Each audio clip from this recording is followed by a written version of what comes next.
Buta satu rugi atau tidak? Buta satu rugi atau tidak? Tapi senang lihat orang buta dua kan? Itu iri hati. Kita rugi, tapi lebih senang lihat orang rugi lebih banyak. Senang kalau orang susah, susah kalau orang di rantai bawah ada. Itu dia marga apa? Jangan omong, itu bisa masalah itu, saudara.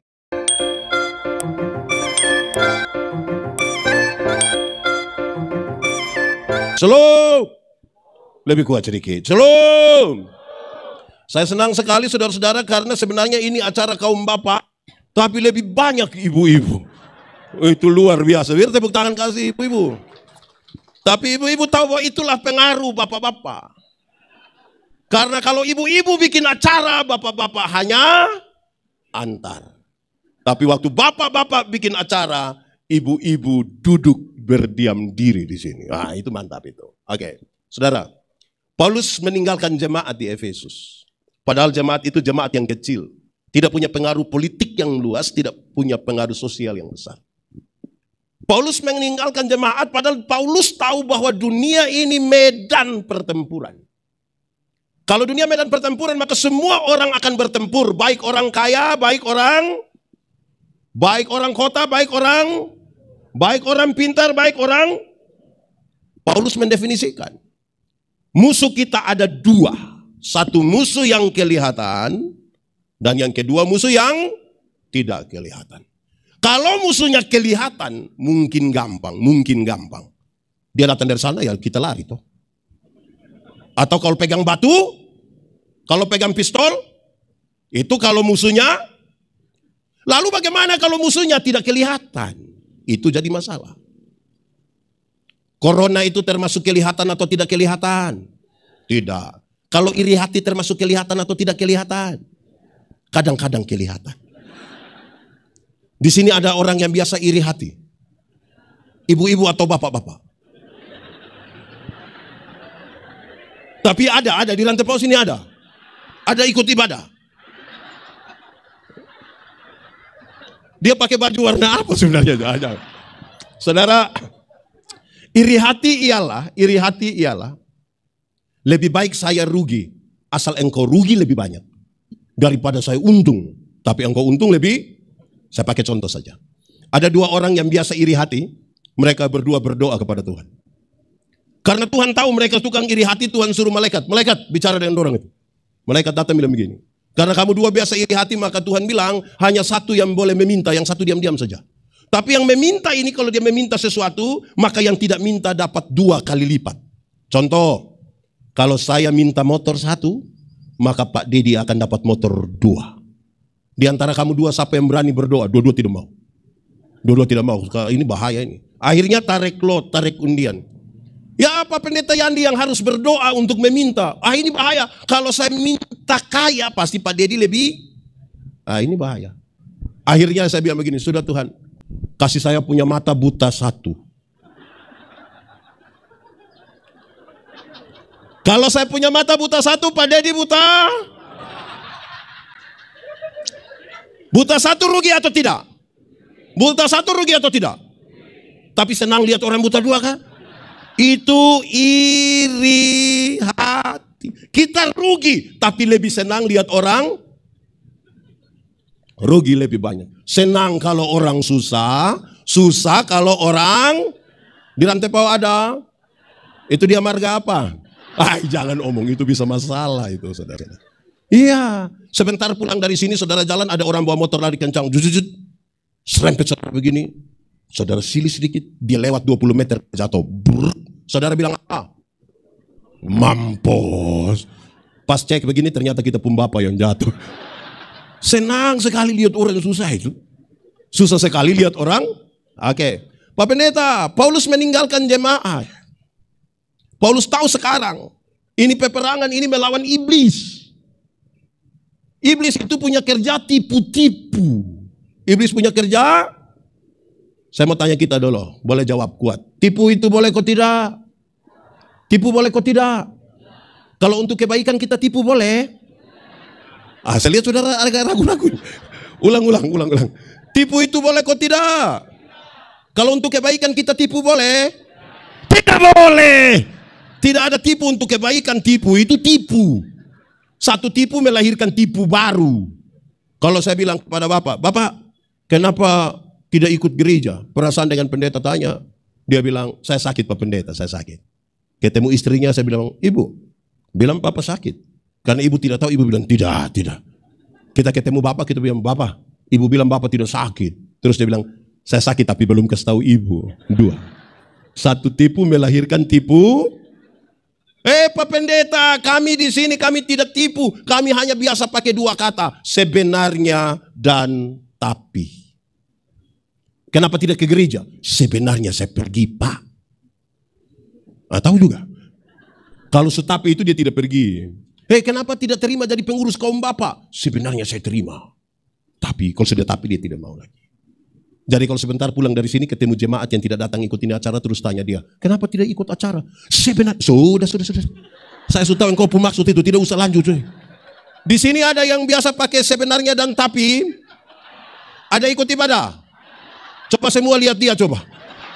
Kenapa lebih banyak lihat ke sini? Saudara maksud apa sebenarnya? Ada satu anak, ini kisah lama, saya mau kisah saja.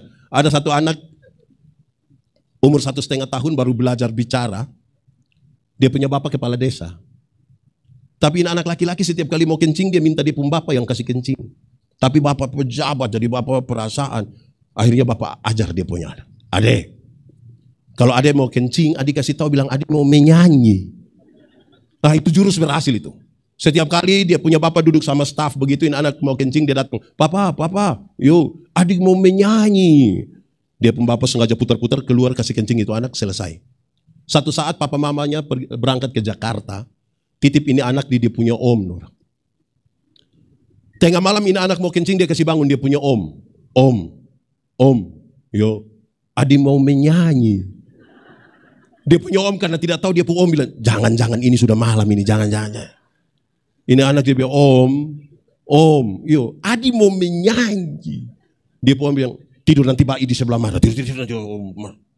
Ini anak sudah tidak tahan. Dia bilang, om, tidak bisa. Adi harus menyanyi sudah. Dia punya om juga, kasihan dia. Dia pun bilang, sudah, kalau begitu nah, adik menyanyi pelan-pelan dia, om pun telinga. Ini anak bangun dia kencing, dia punya om punya telinga. Saya tanya dulu, siapa yang salah? Papa atau om? Bapak atau om? Om atau bapak? Bapak atau om? Kenapa bapak yang salah? Makanya kalau benar katakan, salah katakan, iya katakan, tidak katakan, menyanyi katakan, kencing katakan, berani engkau rubah sedikit, kan kasihan itu om tuh. Nah kita sementara berhadapan dengan pekerjaan iblis yang suka tipu. 110 tahun Injil masuk di sini, pekerjaan tipu-tipu itu masih ada kok tidak? Masih ada kok tidak? Saya berharap jangan ada dusta di antara kita. Nah itu dia punya soal. Pak Pendeta, Paulus meninggalkan jemaat, Paulus pergi ke mana? Paulus masuk penjara. Kenapa masuk penjara? Apakah dia bikin sebuah kejahatan besar? Tidak. Ada tindakan kriminal yang dia buat? Tidak. Lalu kenapa Paulus masuk penjara? Paulus masuk penjara itu karena mau coba-coba percaya pada Tuhan Yesus. Sudah percaya pada Tuhan Yesus, dia kepingin memberitakan Injil. Itu yang membuat dia masuk penjara. Ini satu kenyataan yang sangat berbeda dengan kerinduan banyak orang percaya. Banyak orang Kristen merasa kalau percaya Tuhan mesti aman-aman saja. Banyak orang pikir kalau percaya Tuhan bebas dari masalah. Banyak orang pikir kalau percaya pada Tuhan Yesus, kalau dia ada sakit lambung tinggal tunjuk terus bilang dalam nama Yesus. Banyak orang pikir kalau percaya Tuhan Yesus itu pagi-pagi petugas kredit datang, Tuhan kasih keliru dia. Di sini juga kenal kredit. Kenal. Koperasi atau bank? Atau semua di kredit di mana ambil? Ini resiko Paulus percaya kepada Yesus dan mau memberitakan tentang Yesus. Baik saudara. Saudara, saya mau tanya kita tolong jawab dengan sungguh-sungguh. Saudara percaya pada Tuhan Yesus? Betul-betul percaya? Percaya saja atau percaya sekali? Percaya betul? Sudah siap? Masuk penjara? Saya lihat saudara ragu-ragu ini. Percaya? Sudah siap? Masuk? Oke, saudara. Di penjara itulah dia berjumpa dengan ini serdadu-serdadu. Dia lihat dari ujung kaki sampai ujung kepala. Berdasarkan gambaran itulah sekarang dia mengajar kepada jemaat yang dia tinggalkan. Kamu hanya jemaat kecil, kamu tidak punya pengaruh politik yang kuat. Tapi sekarang dengarkanlah ajaran ini. Satu, dia bilang begini. Pakailah ikat pinggang yang namanya kebenaran. Ikat pinggang namanya? Saudara tahu ikat pinggang? Ada pakai ikat pinggang? Pakai ikat pinggang supaya kenapa? Ya supaya celana jangan jatuh. Oh, itu serius itu saudara. Prajurit-prajurit Romawi itu kalau mereka pakai ikat pinggang. Di tempat ikat pinggang itulah mereka menyarungkan pedang mereka. Supaya mereka dapat bergerak dengan bebas. Bayangkan kalau musuh datang dari sana dia mau tarik celana kabar kelahi. Tarik celana, oh lama-lama dia mati. Untuk bergerak dengan bebas dia kasih tahu. Pakailah ikat pinggang. Yang namanya? Oke, ada dua kata dalam bahasa Indonesia. Benar dan betul. Benar dan betul sama kau beda. Benar dan betul sama kau beda. Benar dan betul sama kau beda. Beda kau sama. Sama kau beda. Beda kau sama. Sama kau beda. Sama. Benar bisa berarti betul. Betul bisa berarti benar. Tapi kalau dua kata yang sama ini sama-sama diberi awalan ke dan akhiran an, benar akan jadi? Betul akan jadi? Masih sama artinya? Tidak, kebenaran arti lain, kebetulan arti lain. Sekarang mau tanya, kalau kita masih hidup hingga hari ini, kebenaran atau kebetulan? Kebenaran. Kalau hari ini kita ikut kebaktian penyegaran iman di sini, kebenaran atau kebetulan? Kebenaran Saya kira memang kebetulan, tidak ini kebenaran Kalau Tuhan Yesus mati dan bangkit bagi kita kebenaran atau kebetulan? Luar biasa. Saya geser sedikit. Kalau kita kulit hitam kebenaran atau kebetulan? Kalau kita kulit hitam termasuk kebenaran atau kebetulan? Saya mau dengar ibu-ibu saja. Kalau kulit hitam termasuk kebenaran atau? Saudara-saudara saya berkhotbah tentang identitas Allah. Saya kasih tahu, kadang-kadang kita ini warna kulit saja jadi berhala baru. Seolah-olah seorang perempuan cantik itu harus kulit putih. Akhirnya setiap kali yang kulit putih berdiri di depan yang kulit hitam macam gelisah bagaimana Durang lihat begini. Ada lagu dulu bilang biarlah yang hitam. Jangan harapkan. Mau pakai oker juga tidak bisa. Saudara pakai pemutih maaf di wajah saja, leher ke bawah gelap lagi. Dan saudara akan bermasalah sekali. Kalau kita rambut keriting kebenaran atau kebetulan? Kebenaran atau kebetulan? Mantap sudah. Saudara, saya suka bilang begini. Coba saudara ikuti semua iklan kecantikan rambut di televisi. Semua iklan kecantikan rambut di televisi. Arahkan saya dan saudara untuk ambil kesimpulan seolah-olah kalau orang rambut lurus itu lebih baik dari rambut keriting. Saya protes. Saya berkhotbah di banyak acara mendorong budaya positif Valentine. Saya bilang di hari kasih sayang ini yang paling akan menikmati belayan seorang suami adalah mereka yang rambut keriting, bukan yang rambut lurus. Yang rambut lurus itu dibelai tidak terlalu indah lah. Mungkin karena lurus jadi licin. Mungkin lurus terus kita pegang kita bilang sayang. Itu tidak dapat, itu tidak klik itu. Masa sayang. Yang keriting itu kalau dibelai menarik. Sayang. Lebih dapat lah. Jangan gelisah hanya karena kita. Oke, baik. Kebenaran. Pakailah ikat pinggang yang namanya. Saudara, banyak orang merasa dia tinggal dalam kebenaran. Tapi apakah betul? Belum tentu, saudara. Kenapa? Kebenaran dalam Alkitab itu punya 3 dimensi. Dan siapa yang mengaku tinggal dalam kebenaran, mestinya 3 dimensi ini ada pada dirinya. 1. Kebenaran dalam Alkitab itu saudara dengar saya suara? Mantap. Saya kira bilang tidak. Kebenaran dalam Alkitab itu punya 3 dimensi. Pertama, kebenaran berdimensi legal. Legalitas. Semua bentuk pelanggaran terhadap aturan itu salah dan Tuhan tidak setuju. Tuhan tidak mau. Itu jemaat-jemaat kecil melakukan yang benar saja. Orang masih cari mereka pun kesalahan. Apalagi melakukan yang Yang tinggal dalam kebenaran harus betul-betul tinggal di dalam apa yang seharusnya. Legalitas yang dibangun di atas pulihnya hubungan manusia berdosa ini dengan Tuhan Allah. Paulus ingin katakan, yang paling bagus itu ikut aturan. Ikut aturan cukup. Karena kita yang ikut aturan saja orang masih cari kita salah ini. Apalagi yang tidak ikut aturan. Saya mau tanya, yang di Rantepau ini lebih banyak ikut aturan atau langgar aturan? Lebih banyak diam. Itu kita pun soal. Saudara, ini seperti kita naik motor. Tahu motor? Tahu motor? Pernah naik motor? Siapa punya motor? Milik sendiri? Sudah lunas? Nah itu juga aturan. Aturannya kalau ambil barang itu kasih lunas. Iya toh? Kalau saudara naik motor, ada SIM, ada STNK, lampu-lampu ada, kaca spion ada operasi lalu lintas di situ. Berani masuk atau tidak? Berani, karena kita ikut aturan. Tapi coba SIM tidak ada, lampu-lampu tidak ada, kaca spion tidak ada, STNK tidak ada, tidak pakai helm, ada operasi lalu lintas di situ, berani pergi? Kenapa tidak berani? Kan saudara punya om polisi toh? Makanya ikut aturan, itu cukup. SIM ada, STNK ada pakai helm, lampu-lampu ada, kaca spion ada, dorang operasi lalu lintas di situ, kita pergi sampai sana polisi tidak tahan, kita putar kembali. Terus polisi bilang, "Hei, kenapa putar kembali?" "Pak, tolong tilang saya." Karena saya ikut aturan. Amin. Saya mau tanya, di sini ada ASN? Kerja kantor di sini biasa jam berapa? Jam 7:30. Semua pergi sampai di sana tepat 7:30. 7:30 malam. Saudara lihat kalau dia datang sebelum 7:30, kan dia punya cara jalan tuh aman sekali kan? Dia masuk, "Shalom, selamat pagi." Tidak akan ada tipu-tipu di situ.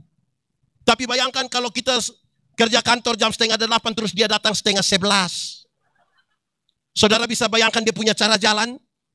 Kan dia jalan seperti ada perang. Perang dengan Pak Sekda. Dia sembunyi-sembunyi terus tiba-tiba ada yang korek dia. Aduh, sebenarnya saya tidak terlambat, tapi betul. Di sini ada ASN yang biasa terlambat. Ada duduk di sini. Laki-laki atau perempuan? Nah, dorang pakai baju warna apa? Kebenaran itu ikut aturan, legal. Kedua, kebenaran dalam Alkitab itu berdimensi moral, moralitas. Moralitas itu kesatuan antara pikiran, perkataan, dan perbuatan. Kebenaran itu punya moral. Kenapa? Karena tidak semua yang kelihatan baik dibangun di atas moralitas yang benar. Belum tentu. Makanya Paulus menyatakan, apapun yang kamu perbuat, apapun, perbuatlah dengan segenap hatimu. Seperti untuk, dan bukan untuk. Saudara tahu bahwa yang kelihatan baik itu belum tentu benar toh? Contoh, ingat, tidak semua senyum tulus. Saya datang, saya bilang, "Shalom," sudah bilang, "Shalom." Saya lewat baru separuh. Betul kok tidak? Itu kita pun soal. Lakukanlah dengan tulus. Kebenaran punya dimensi moral. Jadi siapa yang tinggal dalam kebenaran, taat pada aturan. Tapi yang kedua, punya moral. Itu kebenaran. Saya mengajar ilmu berkhotbah. 1-2 orang tanya saya, "Pendeta, khotbah yang baik itu yang bagaimana?" Saya bilang, "Engkau pemaksud. Khotbah yang baik itu tulis atau tidak tulis? Berapi-api atau berair-air?" Saya bilang khotbah yang baik itu bukan soal tulis atau tidak tulis. Bukan soal berapi-api atau berair-air. Khotbah yang baik ialah, pakai bahasa Kupang, omong karmana, bikin, jangan omong lain, bikin. Di sini ada yang biasa omong lain, bikin lain. Ada orang yang bahkan lebih parah, pikir lain, omong lain, bikin lain. Hasilnya kelainan. Jadi kalau saudara ketemu orang kelainan itu kan tidak sinkron semua. Pernah lihat orang kelainan? Pernah? Tadi? Saudara ini kayak apa kok? Ya. Salam PKB. Lebih kuat sedikit. Salam PKB. Gitu. Oke. Ketiga, kebenaran dalam Alkitab itu punya dimensi sosial, sosialitas, kepekaan untuk turut mengambil bagian dalam penderitaan orang lain. Solidaritas. Kenapa Tuhan Yesus mau mati bagi kita? Karena dia solider dengan kita. Saudara tahu bahwa gereja ada di mana-mana, orang Kristen banyak di mana-mana. Tapi solidaritasnya kecil sekali. Saudara, pernah belanja di swalayan? Di mall pernah? Pernah tawar di swalayan? Pernah? Pernah tawar di mall? Ada yang berani tawar, kita bilang engkau bikin malu-malu saja.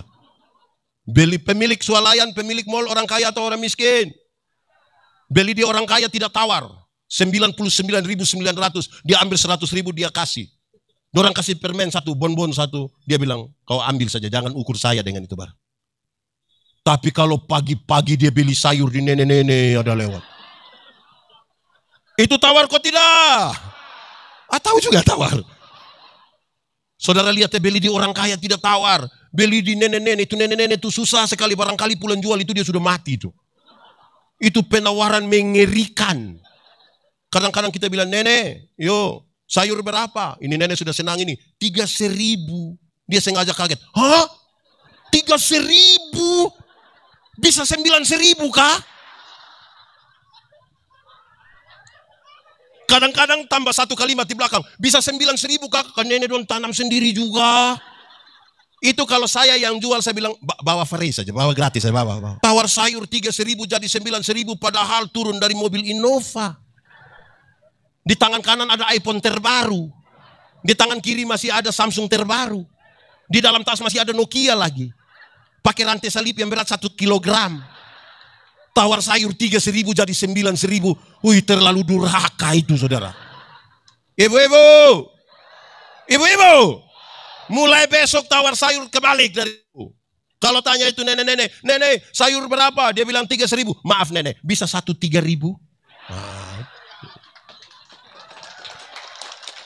Kalau berani tawar sayur 3.000 jadi 3.000, hanya 3 kemungkinan. Kemungkinan pertama itu orang punya solidaritas sosial yang kuat sekali. Dia pantas ditiru, dia pantas dipuji. Tapi yang kedua barangkali makan puji. Atau mungkin yang ketiga gila mungkin.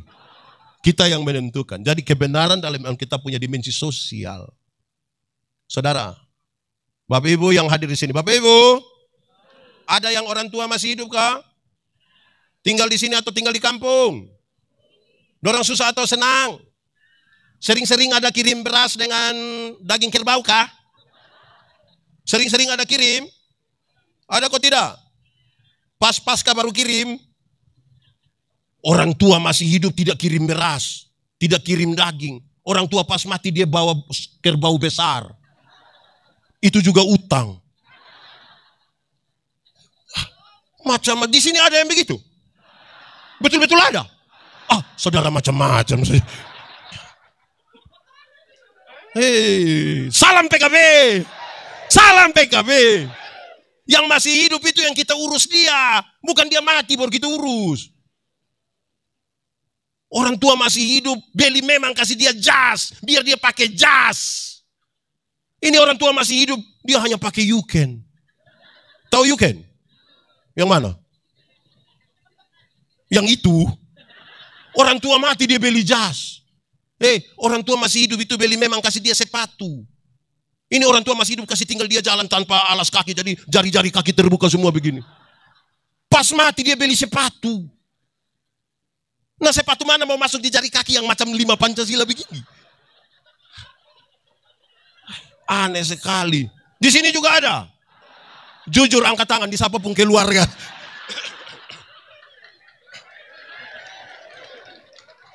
Ya saudara-saudara.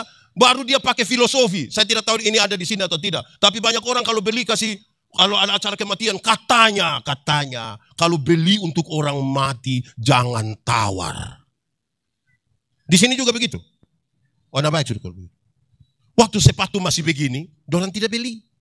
Posisi sepatu sudah begini, baru dia beli. Memangnya mau naik begini ke surga? Baru ada harga lagi di bawah sini lagi. Aneh-aneh saja. Susah betul. Bapak Ibu. Suami istri masih ada tuh yang baku sayang sudah.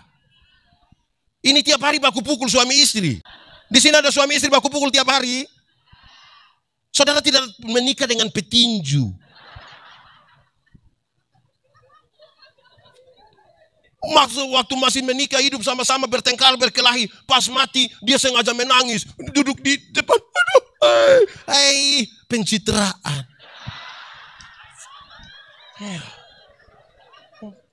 Baku sayang memang sudah. Yang sekarang. Saya kadang-kadang protes sejumlah orang. Waktu orang masih hidup, tagal dia golongan kecil, kita tidak pernah hormat dia. Pas dia mati, mau bawa kata sebutan, pergi hormat di orang mati. Hah? Yang hidup itu yang kita hormat. Mati hormat dia supaya apa?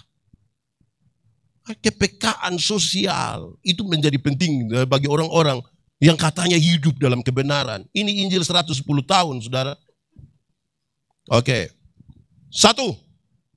Ikat pinggang nama. 2. Pakailah baju sirah, pakailah baju perang yang namanya keadilan. Baju sirah namanya, dia ingin menyampaikan kepada kita, kebenaran tidak boleh berdiri sendiri tanpa keadilan. Di mana ada kebenaran, keadilan mesti ada di situ. Di mana ada keadilan, kebenaran mesti ada di situ. Seperti satu mata uang dengan dua sisi yang berbeda. Saudara, keadilan dibutuhkan untuk apa? Keadilan itu dibutuhkan supaya semua tuduhan yang dituduhkan kepadamu menjadi palsu. Ini jemaat kecil. Waktu mereka berdoa, orang bilang kepada mereka, lihat itu orang-orang mabuk itu ada berdoa di sana. Mereka sering dihina, dibuli. Engkau harus melakukan keadilan. Sebagai pendamping dari kebenaran, jangan marah. Saudara lihat, waktu murid-murid dapat pencurahan Roh Kudus. Orang-orang bilang, hei, mereka itu mungkin ada mabuk. Apa yang Petrus katakan? Mereka tidak mabuk. Karena baru jam 9 pagi. Masa pagi-pagi sudah mabuk? Di sini biasa mabuk jam. Ada yang mabuk dari malam sampai lewat jam 9 pagi. Mereka tidak mabuk, jadi sering dibully. Lakukanlah sesuatu dengan adil. Keadilan dipakai untuk tuduhan menjadi palsu. Contoh, saya punya bapak, saya sebut bapak kandung. Saya punya istri punya papa, saya sebut bapak mantu, orangku pembilang, mertua. Kalau saya ambil 100.000, kasih saya punya bapak kandung, adil. Kalau saya ambil 100.000, kasih saya punya mertua. Supaya ketika saya kasih 100.000 di saya punya bapak kandung, istri lihat dan dia marah-marah, engkau kasih yang kau punya papa uang terus.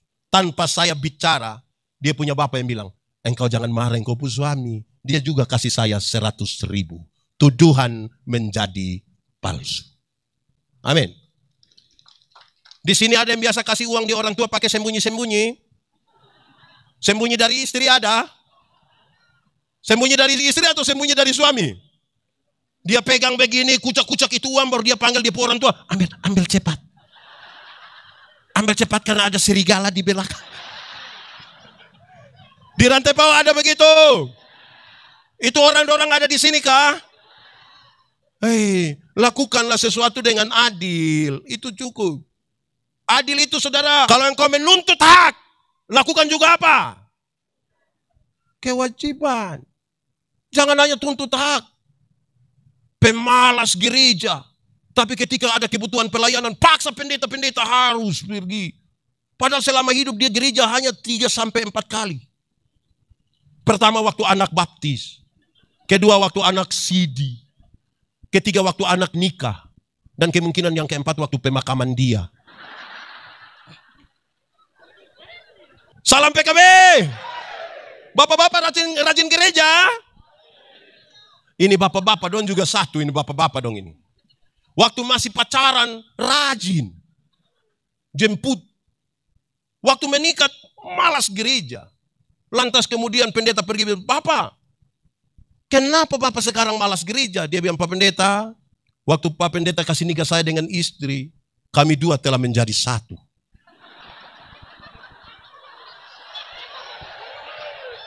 Jadi istri kalau sudah pergi, itu sama dengan papa juga sudah. Di sini ada suami macam begitu. Siapa punya suami, coba jujur biar kita berdoa. Aneh-aneh saja. Saudara, keadilan itu dibutuhkan. Bapak Ibu, keadilan itu menjadi penting supaya saudara pernah tidak mengalami sebuah keadaan di mana saudara dituduh oleh orang. Pernah? Apalagi itu tuduhan itu tidak benar. Pernah? Lalu saudara sibuk untuk jelaskan di Facebook.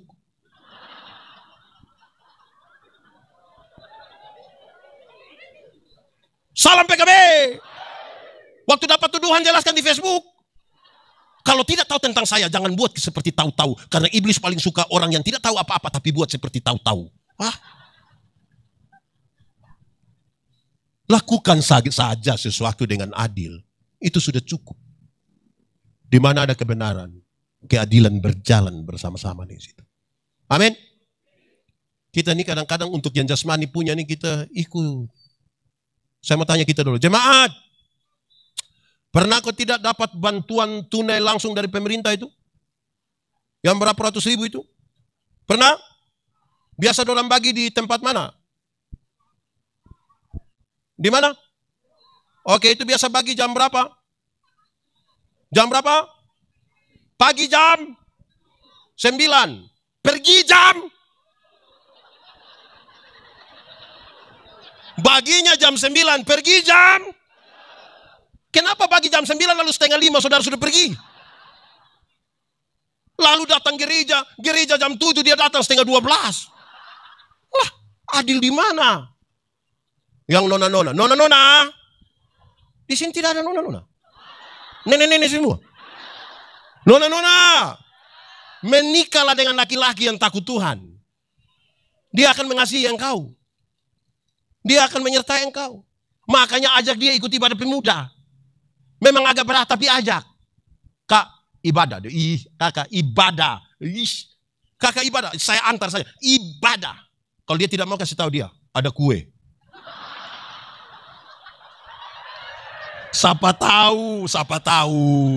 Ya, di sini ada yang ibadah karena kue ada. Siapa punya pacar itu? Kasih putus.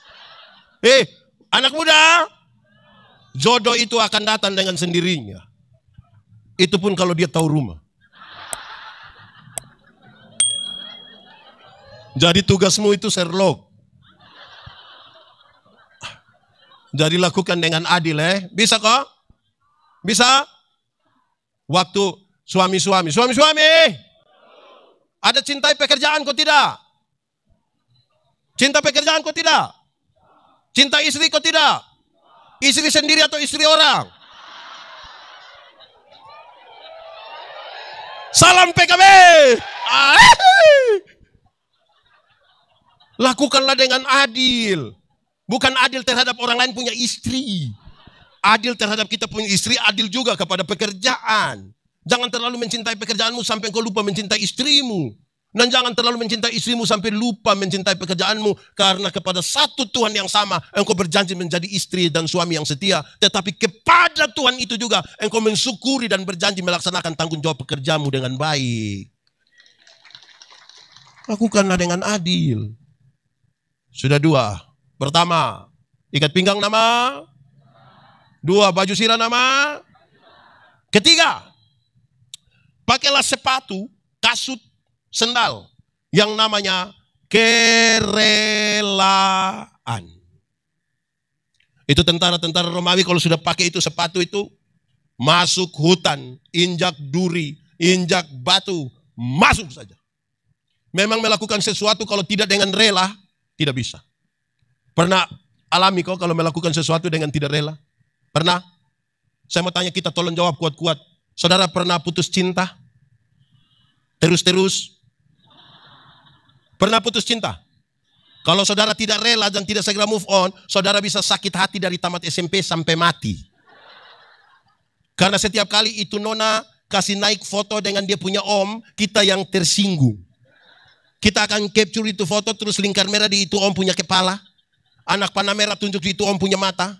Messenger dia baru tanya, siapa itu? Saudara, lakukan sesuatu dengan rela. Itu baik. Yang datang sini rela semua kok. Pergi ke gereja rela. Waktu ikut acara adat rela. Mulai turun itu. Waktu judi rela. Di sini ada yang biasa judi. Boleh tunjuk orang. Lakukan sesuatu mesti dengan rela. Anggaplah saudara punya satu baju. Itu baju tuh yang paling hebat sudah. Ke pesta itu baju, gereja itu baju, orang mati itu baju, syukuran itu baju, pokoknya itu baju sudah. Yang itu baju, warna hitam itu, pokoknya itu sudah. Terus ada keluarga dari kampung datang, karena mau acara dia bilang, kakak, pinjam dong itu baju. Terus kita masih pikir-pikir untuk mau tolak, orang tua bilang, kasih saja, kasih. Ini yang kau punya saudara, kasih. Waktu yang kau susah, bukan baju yang tolong, saudara yang tolong. Coba kasih. Saudara bayangkan kalau kita kasih tapi tidak rela. Saudara mungkin hanya pegang di ujung baju terus bilang, ambil. Ambil itu hari yang kau tambah 5.000, ambil. Terus dia kan tidak tahu, dia ambil, dia masuk kamar, dia coba ukur, dia keluar, dia tanya, kakak, cocok. Terus kita bilang, iya cocok. Cocok yang kau punya perut itu, cocok. Buat sesuatu kalau tidak rela, tidak bisa. Tapi bukan itu yang dimaksudkan oleh pembacaan ini. Pembacaan ini kasih tahu. Kerelaan memberitakan Injil damai sejahtera. Saudara harus menyatakan kalau Injil masuk sini 110 tahun, ada berapa jiwa yang sementara saudara bawa datang kepada Tuhan. Itu harus dinyatakan dengan rela. Tuhan tidak bertanya ada berapa gereja saudara bangun. Ada berapa jiwa saudara bawa datang kepada Tuhan. Dan itu harus dilakukan dengan rela. Ada satu waktu, Tuhan Yesus tinggalkan euforia dari beberapa orang, banyak orang, karena mereka diberi makan gratis kira-kira 5.000 orang. Tuhan meninggalkan dan pergi ke Gerasa hanya untuk berjumpa dengan satu orang yang kerasukan roh, legion. Berarti roh jahat itu ada kurang lebih 6.000. Saudara bayangkan kalau satu orang kerasukan 6.000 roh jahat. Kita punya teman majelis hanya satu roh jahat, dia punya otak sakit, kita pusing. Apalagi ini 6.000. Itu orang sangat jahat. Bukan saja bagi orang lain. Tapi bagi dirinya sendiri dia sangat-sangat jahat. Dia memukul-mukuli dirinya dengan batu. Bagi beberapa orang, manusia seperti ini mati harusnya. Tapi tidak dengan Tuhan Yesus. Waktu Tuhan Yesus turun dari perahu, roh-roh jahat itu bilang, hei Yesus anak Allah yang hidup, apa urusanmu dengan kami? Rupa-rupanya roh-roh jahat ini pun kenal nama Yesus. Jadi kalau kita baru mengenal nama Yesus, kita belum beda dengan roh jahat. Karena roh jahat juga kenal nama Yesus. Bahkan ketakutan terhadap nama itu. Injil Markus mencatat, di daerah itu ada penjaga-penjaga babi. Tahu babi? Tahu babi? Pernah makan daging babi? Nah itu babi sudah itu. Injil Markus mencatat ada penjaga-penjaga babi, menjaga babi kurang lebih berapa ekor? 2.000 ekor. Roh jahat ini meminta supaya mereka keluar dan masuk kepada babi-babi itu. Tuhan Yesus membiarkan dan matilah babi-babi itu. Orang-orang penjaga babi itu kehilangan pekerjaan. Mereka kasih tahu orang-orang di kampung datang untuk usir Yesus. Apakah Tuhan Yesus tega membuat orang kehilangan pekerjaan? Jawabannya tidak, bahkan tidak sama sekali. Lalu kenapa Tuhan biarkan ada 2.000 ekor babi mati? Jawabannya ringan saja saudara. Dalam struktur budaya Yahudi, babi itu haram. Orang Yahudi tidak makan daging babi. Jangan harapkan ada papiung di Yahudi. Tidak ada. Tetapi yang haram ini mereka pelihara 2.000 ekor. Sementara ada satu jiwa yang hampir binasa mereka biarkan. Itu yang Tuhan Yesus marah.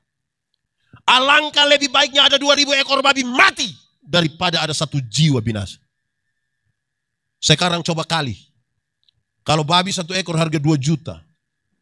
2.000 ekor berapa? 2.000 ekor berapa? 2.000 kali 2 juta? 4 miliar harga satu orang gila waktu itu. 4M. Orang yang masih hidup dikasih keluar uang 4M. Kita punya orang mati baru kasih keluar 5M.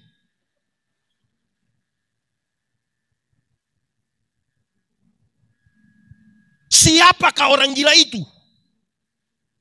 Saya sering berkata,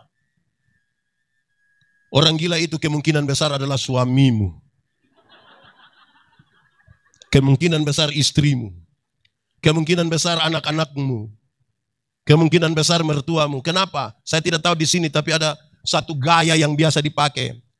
Ibu-ibu di Kupang itu, kalau mereka pergi ke gereja jalan sendiri, terus kita bilang, "Ibu, kok datang sendiri? Suami."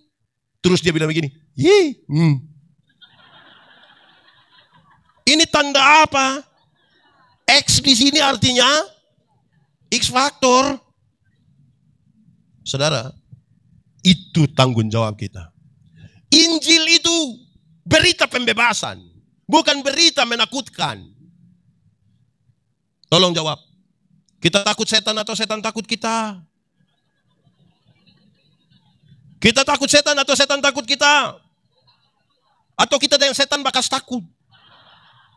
Yang benar mana? Kita yang takut setan atau setan yang takut kita? Kerinduan kita setan takut kita, kenyataan membuktikan kita takut setan. Banyak orang memberitakan Injil dengan menakut-nakuti. Padahal Injil itu berita pembebasan.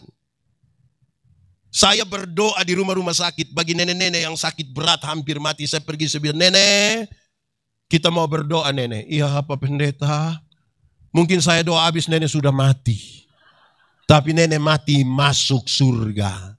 Saya jelaskan. Terus dia bilang, "Pak Pendeta, mati hari ini atau besok sama saja. Hidup ini milik Tuhan. Tuhan yang beri, Tuhan yang mengambil." Bahkan, saudara lihat kekuatan Injil. Bahkan ketika orang pada lorong-lorong kematian pun, dia siap untuk itu. Itu pembebasan. Supaya yang takut itu menjadi siap. Supaya kalau ada anak muda satu bilang ke saya, "Pak Pendeta, saya rasa saya ini manusia paling berdosa di dunia." Saya akan bilang, "Anak, adik, Pak Pendeta juga orang berdosa. Tapi engkau jangan takut. Karena kasih Tuhan lebih besar dari kita dua punya kesalahan." Itu pembebasan.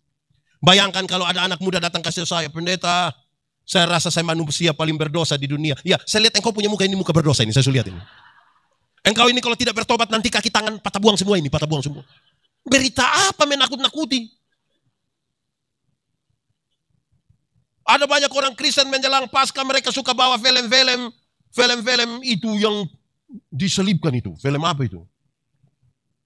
Film apa? Putar di kampung-kampung.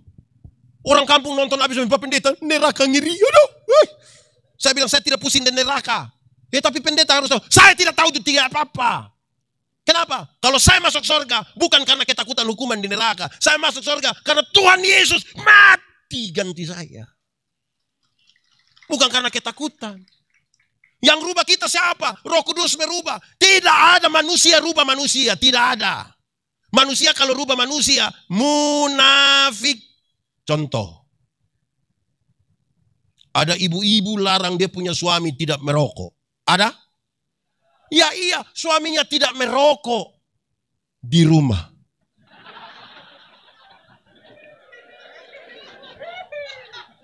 Salam PKB.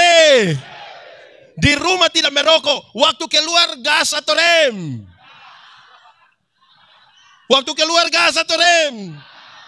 Nanti dia pulang 200 meter sebelum rumah, dia berhenti cepat-cepat.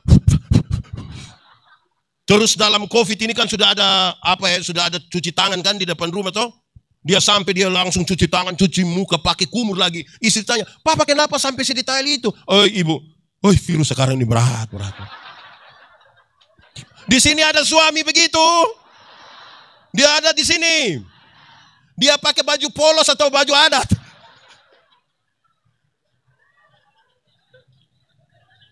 Injil itu berita pembebasan. Supaya mereka yang bodoh harus diajar untuk menjadi pintar. Tuhan kita pintar atau bodoh? Lalu kenapa anak-anaknya bodoh? Tuhan kita kaya atau miskin? Lalu kenapa anak-anaknya miskin? Karena apa? Malas. Pemalas kalau pakai bahasa di sini bilang apa? Apa? Nah itu. Kalau sudah malas tambah rakus, pasti miskin. Injil memberi pembebasan. Berita dari kita punya tema bilang jangan takut. Jangan takut bukan berarti kehilangan rasa takut. Tapi masalah-masalah dalam hidupmu, engkau lalui bersama-sama dengan Tuhan. Saya kasih contoh. Di sini ada mall kah? Bukan yang mall padi itu. Yang mall itu ada toh? Ada itu tangga jalan namanya apa lagi? Nah itu sudah. Terus kita bawa tante dari kampung datang. Terus kita bilang sampai di tangga jalan itu kita bilang, tante, ayo, tante naik. Kan dia bilang, waktu dia tidak mau, apa yang saudara lakukan? Kan saudara kasih contoh, begini. Ya kan? Terus dia masih tidak mau, apa yang saudara lakukan? Kan pegang dia. Waktu dia naik, itu kan, tidak apa-apa kan? Iya, nah sudah kamu belanja biar tante putar-putar sendiri di sini. Bukan menghilangkan rasa takut. Tapi dari contoh-contohnya itu, orang yang tadi tidak bisa menjadi hafal. Ikut saya. Belajar ialah. Omong! Belajar ialah. Perubahan tingkah laku. Dari tidak tahu menjadi tahu. Dari tidak bisa menjadi bisa. Ulang. Belajar ialah. Perubahan tingkah laku. Dari tidak bisa menjadi bisa. Dari tidak tahu menjadi tahu. Kenapa saya harus sampaikan ini waktu bicara tentang kerelaan? Karena banyak orang tidak rela melepaskan kesalahan dalam hidupnya. Kita terlalu banyak untuk membenarkan kebiasaan daripada membiasakan yang benar. Ada sukacita? Salam PKB. Saya mau kasih tahu saudara. Segala sesuatu yang menggantikan Tuhan namanya berhala.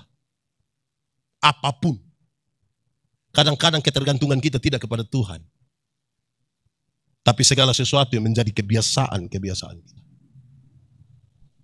Baru 3. Ikat pinggang namanya. Baju sirah namanya. Sepatu namanya. Pakailah perisai yang namanya perisai iman. Perisai dulu ada 2. Satu perisai kecil yang ditaruh di tangan untuk perkelahian pakai pedang 1 lawan 1. Tapi perisai yang kedua, perisai besar, seperti tudung saji, karena panah dulu bukan sekedar tajam, tapi setiap kali mau panah, dorang celup di ter yang panas, dibakar, baru panas 100 sampai 200 satu kali datang. Kalau pakai yang kecil kok mati kita. Mesti pakai yang besar baru sembunyi.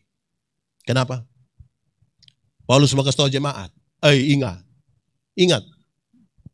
Ada banyak hal datang tanpa kita persiapan.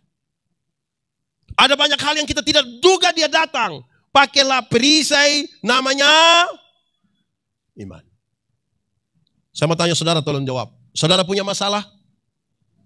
Tidak usah omong. Saya lihat yang ini muka masalah semua. Masalah ialah kesenjangan antara harapan dan kenyataan. Pakailah perisai namanya apa? Oke, hafal. Iman ialah. Omong! Iman ialah dasar dari yang kita harapkan. Dan bukti dari yang tidak kita lihat. Oke, saudara lihat. Kata kuncinya dasar. Dasar itu funderen. Tahu funderen?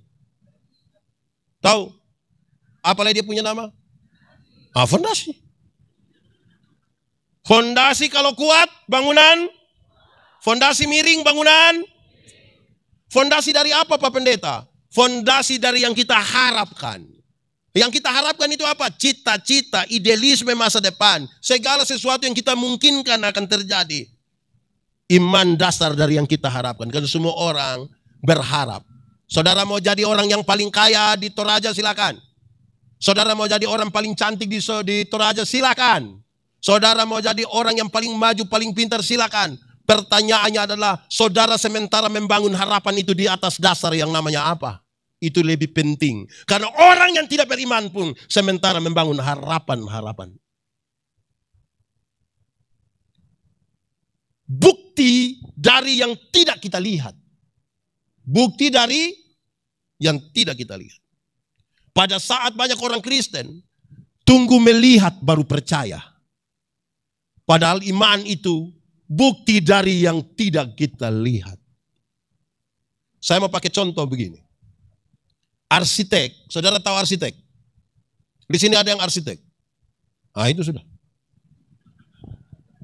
Arsitek, waktu dia ingin menggambar sebuah bangunan, dia mempercakapkan itu dengan dirinya. Kamar di mana, jendela di mana, pintu di mana, tangga di mana, ukuran berapa. Itu kelihatan atau tidak kelihatan? Itu dia bangun di sini. Apa yang ada di sini dia tuangkan di satu kertas sebagai gambarannya. Mulai kelihatan atau tidak? Setelah gambaran itu ada, orang mulai bekerja untuk membangun dari sesuatu yang tidak kelihatan. Dibuktikan dengan yang waktu bangunan itu berdiri megah. Di sini bangunan yang paling tinggi apa? Rumah sakit? Apa? Banjir. Bangunan yang paling tinggi apa? Nah itu. Waktu bangunan itu tinggi megah, saudara senang sekali datang foto-foto di depan bangunan itu kan? Waktu saudara foto-foto di situ orang mengagumi kemegahannya, tapi titik-titik terkuat dari bangunan itu tidak diketahui oleh semua orang. Termasuk yang foto. Dimungkinkan hanya 2 orang yang tahu titik terkuat dari itu bangunan. 1, orang yang menggambar. 2, tukang yang bekerja. Pakai perisai yang namanya iman. Karena kadang-kadang kita penuh kepalsuan. Kelihatan kita aktif secara rohani, tapi palsu. Kita seperti kuburan. Tahu kuburan? Di luar itu bagus-bagus. Ada kuburan pakai keramik. Tulis Immanuel lagi. Gambar Tuhan Yesus. Di dalam isi apa? Di dalam isi? Kadang-kadang kita pakai bedak. Bagus-bagus, licin. Waktu foto orang bilang glowing. Cantik say. Pas jalan-jalan di ujung pandang yang panas. Terus tiba-tiba keringat datang, garu itu bedak-bedak. Keluarlah bopeng-bopeng di situ. Pakailah iman sebagai titik terkuat. Saudara, iman itu saya jelaskan begini. Ada bis dari sini ke ujung pandang. Kalau saya berdiri di sini tunjuk ujung pandang di mana? Oh di sana. Itu barat ke utara ke selatan. Ah selatan. Iya kan Sulawesi Selatan. Salam PKB. Ada bis dari sini ke ujung pandang. Ada kecelakaan dan tinggal 2 orang yang selamat. Yang satu orang beriman, yang satu bukan orang beriman. Yang orang beriman akan katakan, untung Tuhan saya selamat. Untung. Yang tidak beriman akan bilang, untung tadi saya lompat cepat-cepat. Di satu peristiwa yang sama. Di satu peristiwa yang sama orang beriman mengatakan untung. Yang tidak beriman mengatakan untung.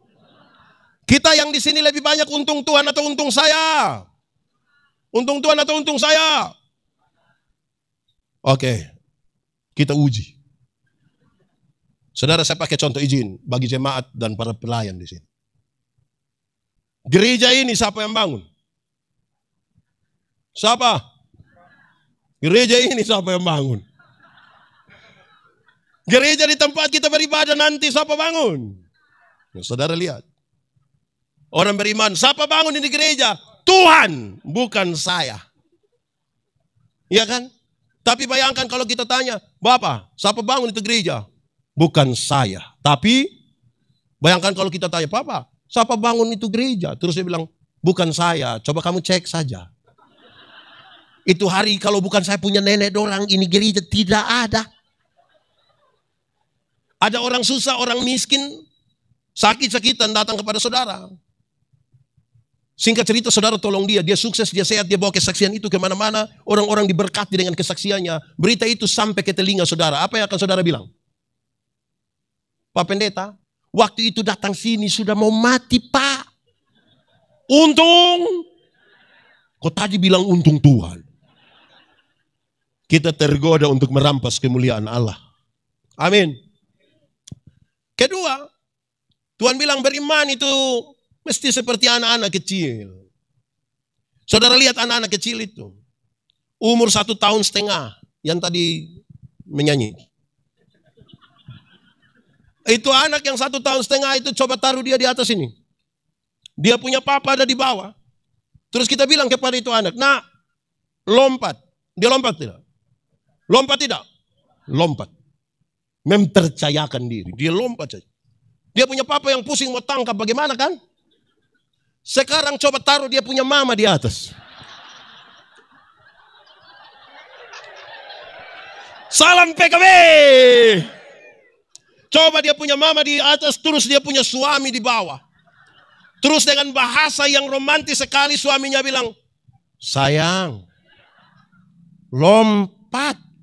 Saya mau tanya, ibu-ibu, sayang berani lompat?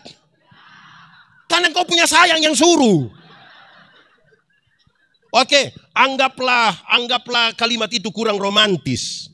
Dia buat lebih romantis lagi. Ayang, ayo, lompat. Ayang lompat. Saudara tahu, banyak orang hilang lenyap dalam dunia kata-kata, bukan dalam dunia iman. Padahal daftar makanan tidak mengenyangkan laparmu. Siapa yang di sini ada yang pernah lapar? Ada. Coba waktu kita lapar kita masuk satu warung baca nasi ayam langsung kenyang. Pada akhirnya iman adalah sebuah tindakan, bukan kata-kata. Anak muda, kamu pernah mencintai seseorang? Atau semua orang kamu cintai? Kalau kita cinta pada seseorang, apakah kita pergi hanya bilang, non, saya cinta lu. Begitu. Pada akhirnya cinta adalah sebuah tindakan. Amin. Iman membuat yang tidak mungkin jadi mungkin, tapi cinta bisa membuat kita melewati batas. Silakan bikin status.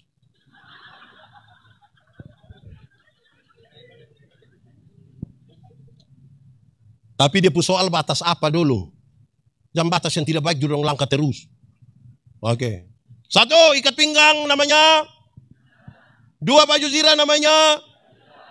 3, sepatu namanya. 4, perisai namanya. 5, pakailah ketopong yang namanya kesela. Ketopong itu pelindung kepala. Helm, masker, tapi bukan masker bengkoang. Terbuat dari baja dan hanya dari seng atau pelat yang kasih keluar saja kita punya mata. Kalau Anda masih berdiri hingga hari ini, itu yang disampaikan oleh Paulus. Itu karena keselamatan yang Tuhan berikan. Kalau saudara dengan yakin mengatakan, saya mati dan masuk surga, itu karena Kristus mengerjakannya bagi kamu. Pakailah itu supaya engkau bisa berdiri tegak di hadapan semua bangsa. Jangan lama-lama pelayanan berperiode-periode, tapi kita tanya, yakin masuk surga? Tidak tahu ini Bapak. Kita hidup begini, ini tidak tahulah. Tidak bisa begitu. Saudara harus melayani. Ada banyak orang, banyak hamba-hamba Tuhan, banyak penatua. Di sini juga sebutan penatua diaken.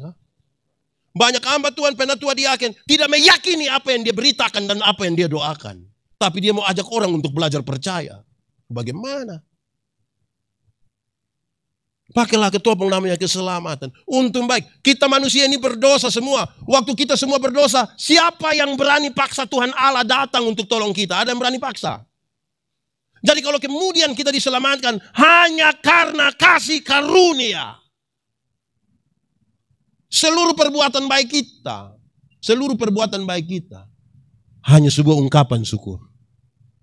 Saya kasih contoh. Anggap saja saya dengan adik ini, kita dua tidak kenal. Memang kita dua tidak kenal. Terus saya dapat dia punya nomor HP. Saya bilang, adik, sebentar malam jam 12, ketemu saya di depan kantor Bupati Toraja Utara. Dia mau? Mau? Kami dua tidak kenal. Dia ada ayam satu di rumah. Saya pergi ke dia punya rumah. Dia mau kasih saya itu ayam? Tidak. Saya ganti pertanyaannya. Saya mau kasih dia mobil baru 10 km. Kira-kira dia mau ke tidak? Mau ke tidak? Mau. Terus saya beli kasih dia mobil baru. Ya tidak terlalu luar biasa juga. Pajero Sport. Waktu dia dapat itu Pajero dari saya dengan cuma-cuma. Ada perubahan perilaku dari dia ke saya kok tidak? Saya telepon jam 12 malam dia datang kok tidak? Saya pergi ke dia rumah ada ayam dia kasih kok tidak? Kenapa dia tiba-tiba baik begini ini? Karena dia baru menerima sesuatu yang cuma-cuma dari saya. Saya mau tanya, adakah ini orang yang suka tingkah-tingkah, baku tingkah dengan pelayanan di sini? Ada. Karena dia tidak memahami apa itu kasih karunia. Lalu ada kenapa pilih dia jadi majelis?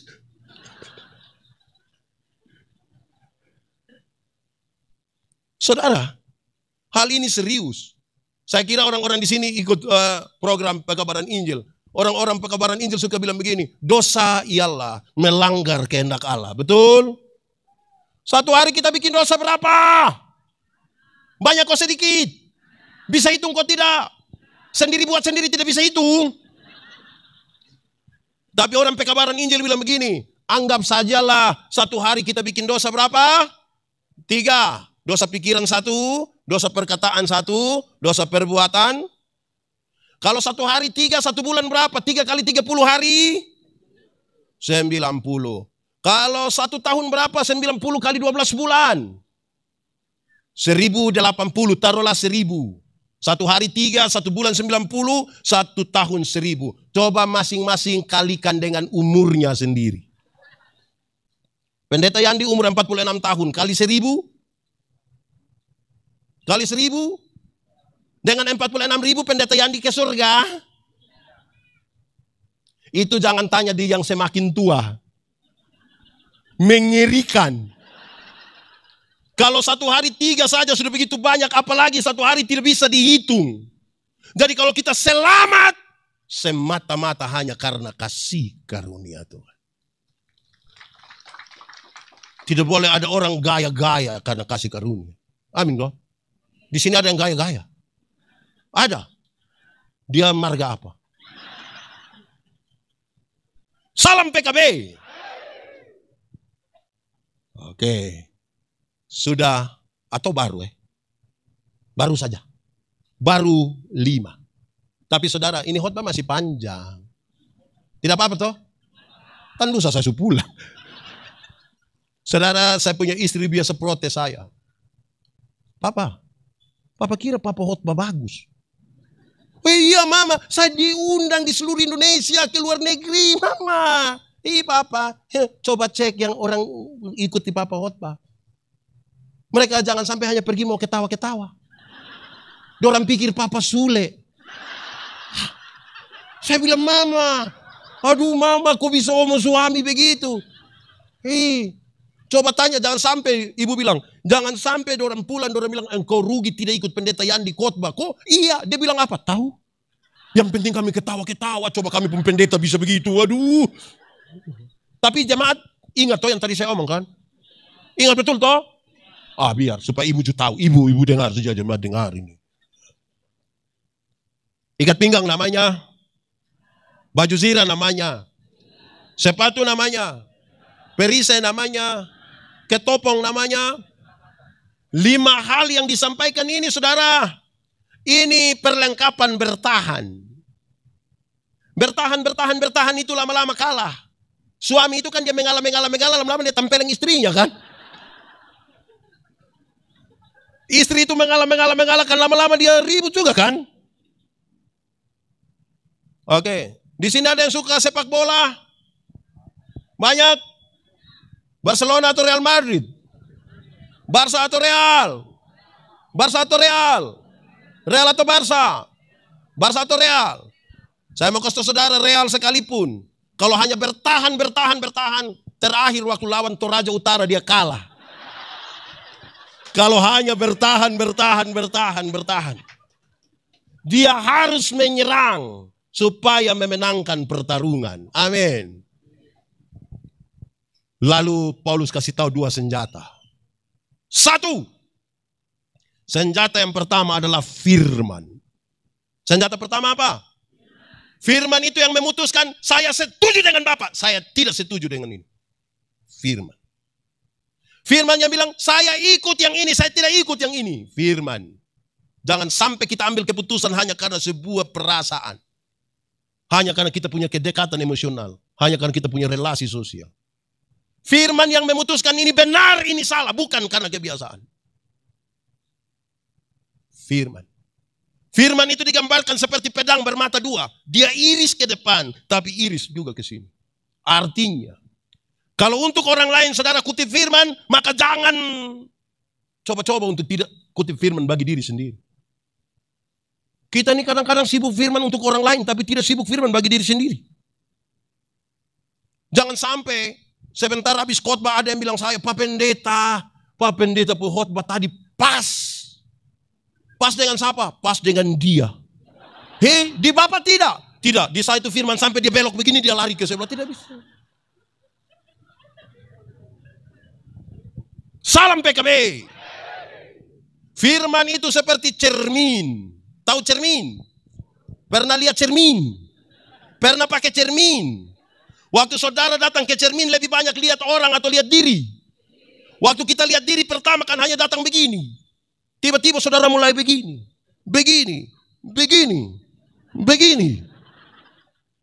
Semakin banyak bercermin, semakin bagus penampilan. Tidak mungkin saudara lihat kotoran di hidung, di cermin terus saudara biar orang lihat. Betul? Tapi ingat, sama-sama kaca. Tapi ada yang namanya cermin, ada yang namanya spion. Tahu kaca spion? Pernah naik motor? Motor ada kaca spion. Kaca spion lebih banyak lihat orang atau lihat diri? Tolong kasih tahu saya di sini lebih banyak pakai cermin atau kaca spion?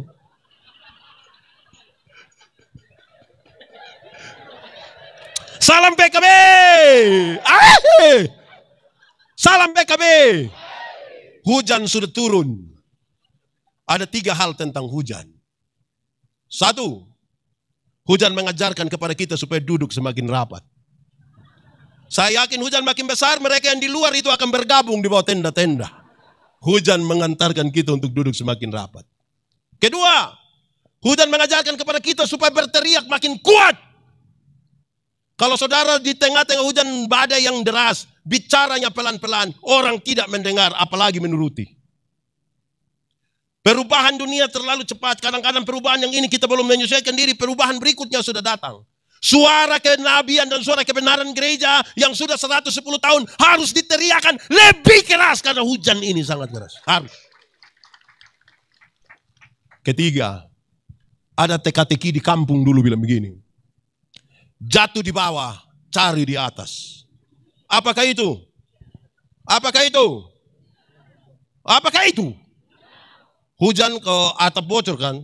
Kalau hujan atap bocor kan dia menetes di sini kan kita cari begini. Tidak mungkin dia menetes di bawah terus kita cari tidak tahu bocor di mana kan, tidak begitu. Salam PKB. Jatuh di bawah cari di seluruh persoalan yang terjadi dalam hidupmu cari jawaban di mana? Kenapa Yesus mati bagi kita? Cari jawaban di mana? Mungkinkah seseorang berani berkorban dalam diri seperti Yesus Kristus? Tidak mungkin, hanya Tuhan yang melakukan itu. Kalau mau cari jawaban, cari di mana? Kalau kita cari hanya di dunia ini, kita disesatkan oleh banyak hal. Lanjut. Firman itu senjata pertama. Satu tadi ikat pinggang namanya, baju sirah namanya, sepatu namanya, perisai namanya, ketopong namanya, senjata yang pertama namanya. Yang kedua, senjata yang kedua adalah doa. Senjata kedua apa? Bapak-bapak dorang ini tahu berdoa semua? Coba ibu-ibu. Ibu-ibu, coba dengan sangat jujur engkau katakan bahwa suamimu memang tidak tahu berdoa. Salam PKB. Banyak keluarga hanya tergantung pada bapak-bapak. Bapak-bapak kalau ajak mama ibadah, mama pernah lawan. Anak pernah lawan. Tapi kalau mama ajak bapak ibadah, bapak pernah lawan. Lawan terus. Bapak-bapak menjadi tumpuan. Bapak-bapak, coba pulang ajak istri anak ibadah malam. Bapak pimpin doa. Memang ada tantangan. Hari pertama baik, hari kedua baik, hari ketiga baik, hari keempat papa bilang, mama coba mama dengan anak-anak dulu. Papa punya pinggang kenapa? Hari kelima mama bilang, coba lepas anak-anak sendiri. Siapa tahu mereka takut karena kita ada. Hari keenam bubarlah ibadah itu. Kunci ada di bapak-bapak. Amin. Karena bapak-bapak waktu diteguhkan pernikahannya, sekaligus diteguhkan jabatannya sebagai apa? Imam di mana? Pertanyaannya adalah, kalau benar bapak, suamimu itu adalah imam dalam keluarga, dia menjalankan fungsi imamnya?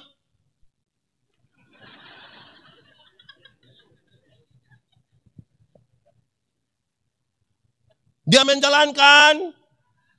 Ibu-ibu omong saja, bapak dong tidak lihat ibu dong pemulut. Doa. Saudara-saudara, saya mau kasih tahu saudara doa. Boleh saya tambah kira-kira 5-7 menit begitu, bolehkah? Oke. Doa itu relasi, bukan kata-kata. Doa apa? Relasi, bukan kata-kata. Banyak orang terlalu memperhitungkan kata-kata sampai lupa membangun relasi. Bahkan beberapa orang karena dia hanya ngomong kata-kata, maka dia punya bicara itu semua doa kalimat sama. Di sini ada yang semua doa kalimat sama. Doa persembahan juga itu kalimat, doa baca firman juga itu kalimat, doa makan juga itu kalimat. Itu ada di sini. Dia ada di sini. Dia majelis atau jemaat. Relasi. Kenapa? Kalau hanya kata-kata, saudara dapat berkata-kata dengan orang yang saudara tidak kenal. Betul? Saya pakai contoh. Saudara pernah telepon? Pernah? Pakai HP untuk telepon? Pernah? Terus pada waktu saudara telepon ada satu perempuan bilang, nomor yang Anda tuju. Pernah? Itu perempuan kenal saudara. Saudara kenal itu perempuan. Lalu kenapa dia omong-omong dengan saudara? Jadi kita bisa saja berkata-kata dengan orang yang tidak kita kenal dan kita tidak punya relasi. Doa relasi. Dalam relasi itu saudara menyatakannya dengan ringan saja. Amin. Ada orang yang cerewet sekali di rantai paut, tapi jangan coba-coba suruh dia doa. Dia cerewet sekali, tapi kalau kita bilang, bapak sebentar bapak doa makan. Lu sembarang sudah. Salam PKB. Salam PKB. Karena yang dia pikirkan apa? Kata-kata. Kekuatan doa bukan ada pada teriakan, bukan ada pada tangisan, tapi penyerahan total. Jadi berkata-katalah dengan ringan. Seperti saudara ada relasi dengan seseorang, ada. Kenapa suara turun? Menurut saudara saya kenal saya punya istri kok tidak? Kami dua ada relasi kok tidak? Dekat kok jauh? Oh iya. Karena kami dua ada relasi, kami dua saling kenal. Kalau saya mau minta teh di saya punya istri, cara memintanya ringan. Saya cukup bilang, ma, bikin teh do saya. Gelas kecil saja ya. Gula jangan terlalu banyak, papa sudah tambah tua takut sakit gula. Kan cara mintanya begitu. Tidak mungkin saya mau minta teh di saya punya istri, saya bilang, mama, buatlah segelas teh. Jangan terlalu banyak gula ya. Papa takut sakit gula. Pasti pas habis bicara begitu mama langsung bilang, Pak sehat. Doa itu relasi bukan kata-kata. Saudara, jemaat. Paulus kasih tahu kalau engkau berdoa ada 5 hal ini. Yesus tadi berapa tambah 5 lagi. Banyak toh? Oke, dia kasih tahu. 1, berdoalah setiap waktu. Berdoalah. Yang dimaksud setiap waktu itu bukan jam 7, jam 8, jam 9, jam 10, jam 11, jam 12, jam 12, bukan itu. Berdoalah di waktu kamu susah, di waktu kamu senang, di waktu kamu naik, di waktu kamu turun, di waktu kamu ada dalam keadaan apapun, berdoalah. Kenapa? Karena ada orang yang sudah senang lupa berdoa. Ada yang senang masih berdoa, ada yang sudah senang lupa. Ada yang susah masih berdoa, tapi ada yang ketika susah dia berhenti berdoa. Bahkan dia bilang, Pak Pendeta, kita doa juga sama. Itu Pak yang di sebelah saja dia tidak tahu berdoa, tapi tiap hari ganti Grab. Salam PKB.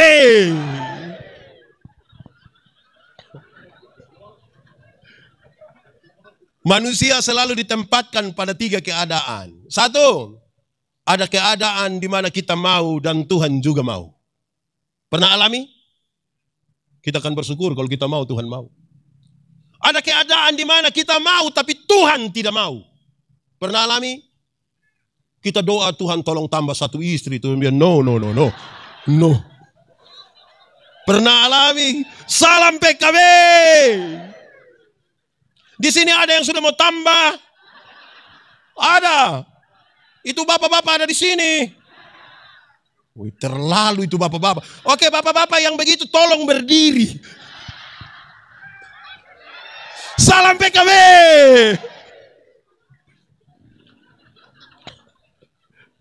Ya, ternyata saya yang berdiri.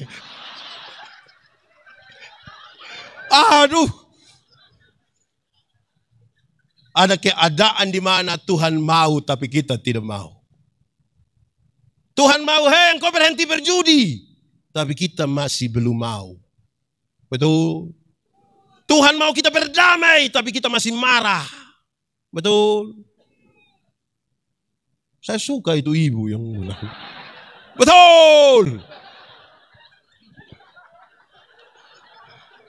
Salam ibu. Salam PKB. Saudara-saudara, berdoalah setiap waktu.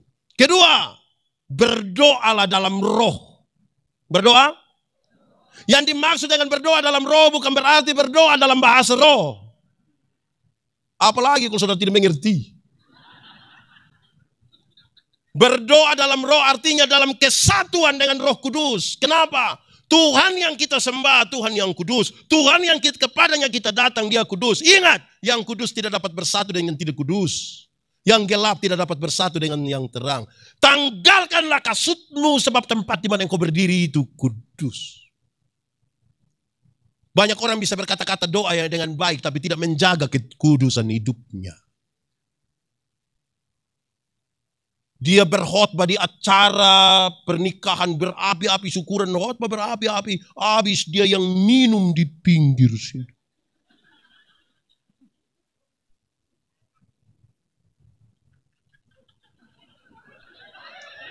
Salam PKB. Saudara, ini serius. Kenapa harus berdoa dalam roh? Roh itu Roh Kudus, kita menyatu dengan Tuhan. Saya mau kasih tahu saudara, banyak orang suka kutip Amsal Roma 8 ayat 28. Tahu dia punya bunyi? Nah, bilang apa dia punya bunyi? Roma 8 ayat 28. Bilang, Tuhan turut bekerja untuk mendatangkan. Oke. Jangan cepat-cepat pergi ke ayat 28 karena masih ada ayat 26 dan 27 dia kasih tahu. Roh berdoa untuk hal yang tidak terkatakan dari mulut. Dalam kesatuan dengan roh, dia menyatakan hal-hal yang tidak terkatakan.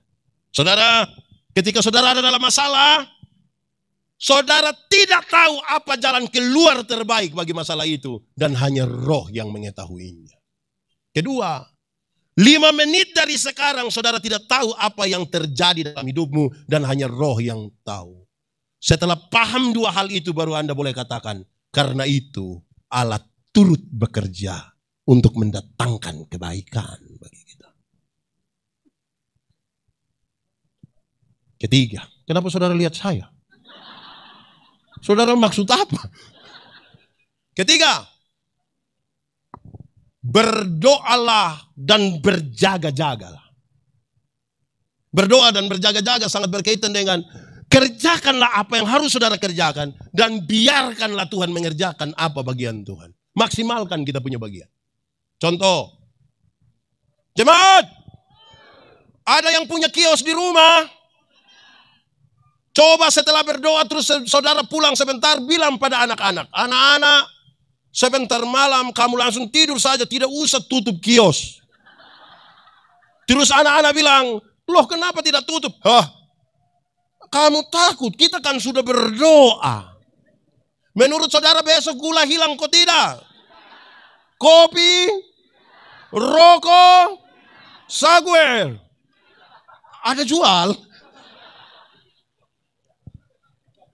Tuak. Oke, yang kita punya bagian kita kerjakan secara maksimal. Biarkan Tuhan mengerjakan bagiannya. Amin. Tuhan menyiapkan masa depan bagi anak-anak kita. Amin. Oke. Saya percaya itu. Saudara percaya itu juga Tuhan menyiapkan masa depan bagi anak-anakmu? Percaya. Tapi yang antar itu anak-anak ke sekolah, bukan Tuhan yang antar. Siapa yang antar? Siapa yang antar? Orang tua. Atau siapa di sini yang karena terlalu sibuk, malam-malam, pagi-pagi dia berdoa, Tuhan, saya sibuk jadi Tuhan tolong jemput anak orang ke sekolah. Kalau Tuhan yang jemput pulang kita menangis, Bapak. Salam PKB. Kerjakanlah bagian kita. Bapak-bapak, fungsi bapak-bapak sudah dijalankan dengan baik. Salam PKB. Ibu-ibu, fungsi ibu-ibu sudah dijalankan dengan baik. Salam PWG. Apa kok salam bilang? Hahaha, itu salam apa? Salam PWG. Saya pusing lah. Sudah ada salam PWG. Apa? Apa? Sudah. Saya bertanya ke Jayalah.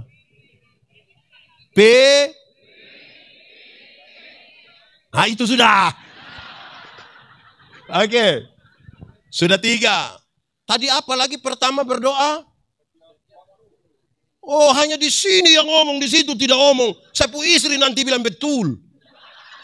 Pertama doalah. Kedua berdoa. Ketiga berdoa. 4. Berdoalah tanpa putus-putus.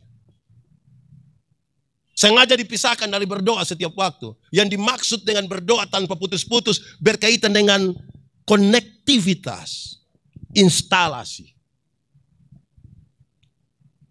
Jemaat, ada rumah. Di rumah ada pasang listrik. Terinstalasi atau tidak? Karena dia terinstalasi maka kita mau cas HP tinggal colok. Mau kasih hidup AC tinggal kasih hidup. Televisi karena dia terinstalasi, terkoneksi. Tanpa putus. Bayangkan kalau saudara-saudara tidak install itu listrik. Setiap kali papa pulang kantor biasa jam. Kok aneh-aneh bapak di sini pulang kantor? Bapak-bapak biasa pulang kantor jam. Ada yang 8, ada yang 6. Lama-lama 6 tambah 8. Bayangkan kalau sore bapak pulang kantor baru bapak telepon. Mama tolong beli kabel. Oven tes. Lampu. Tangga. Dan setiap hari bapak pulang hanya suruh beli oven. Konektivitas. Ada 2 kalimat tentang doa saudara biasa dengar. Orang bilang begini, 1. Yesus hanya sejauh doa. Yesus hanya. Saudara tahu lagu ini? Kalau tahu pulang baru menyanyi. Kita dengar khotbah dulu. Yesus hanya sejauh doa. Relasi kita itu salah satu penentunya adalah doa-doa kita. Amin. Kedua dia bilang begini. Doa adalah nafas hidup orang percaya. Saudara ada napas, coba tahan napas. Bisa tahan 1 menit, 2 menit, 2 jam. Bisa. Kalau kita tahan 2 jam, orang yang pikul kita. Saudara lihat, jangankan sampai tanpa napas. Napas sesak saja kita pusing. Di sini ada yang asma. Saudara tahu kalau kita napas sesak itu kan tarik, dia seperti tidak turun di sini. Dia di sini, kita mesti. Di sini ada yang kehidupan rohaninya seperti napas sesak. Ada. Berdoalah dalam itu, konektivitas terus menerus. Kelima, berdoalah juga untuk orang lain. Saudara pernah berdoa untuk orang lain? Doa serahkan.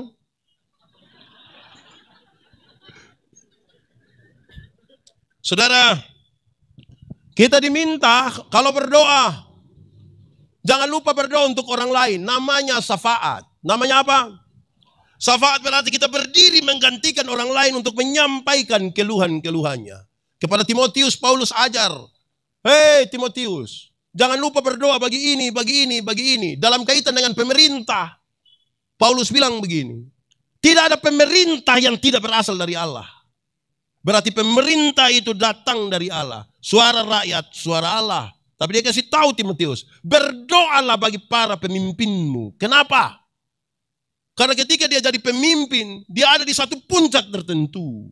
Di puncak itu dia dikelilingi oleh ring 1, ring 2 dengan kepentingannya. Tempat itu kemudian akan menjadi sangat-sangat licin. Padahal dia di tempat yang licin itu dia akan mengambil keputusan menyangkut saudara-saudara semua termasuk yang BLT itu. Karena itu berdoalah betul-betul supaya dia di sini dia tidak tergelincir dan jatuh karena ada banyak kepentingan. Ring 1 ada kepentingan, ring 2 ada kepentingan, partai politik ada kepentingan, penyandang dana ada kepentingan, istri juga ada kepentingan. Ipar-ipar ada kepentingan. Berdoalah supaya dia tidak jatuh di situ. Kenapa saudara lihat saya? Saudara lihat sekarang. Menjadi lengkapkan. Kenakanlah seluruh perlengkapan rohani di 110 tahun. Injil masuk di sini. Yang dari jauh orang sudah lihat dia punya. Di mana dia? Itu di sana. Sekarang nilainya yang mau kita mainkan dan kita pakai sekarang. Ikat pinggang namanya. Baju sirah namanya. Sepatu namanya. Perisai namanya. Ketopong namanya. Senjata pertama. Senjata kedua. Dalam doa pertama berdoalah. Kedua berdoa. Ketiga berdoa dan keempat, berdoalah tanpa. Dan yang kelima, berdoalah. Kalau saudara lakukan itu, saya percaya. Kemuliaan Tuhan terjadi di tempat ini. Di tempat ini nama Tuhan dipermuliakan. Apa saja yang engkau buat berhasil. Karena engkau berjalan dan hidup bersama-sama dengan Tuhan.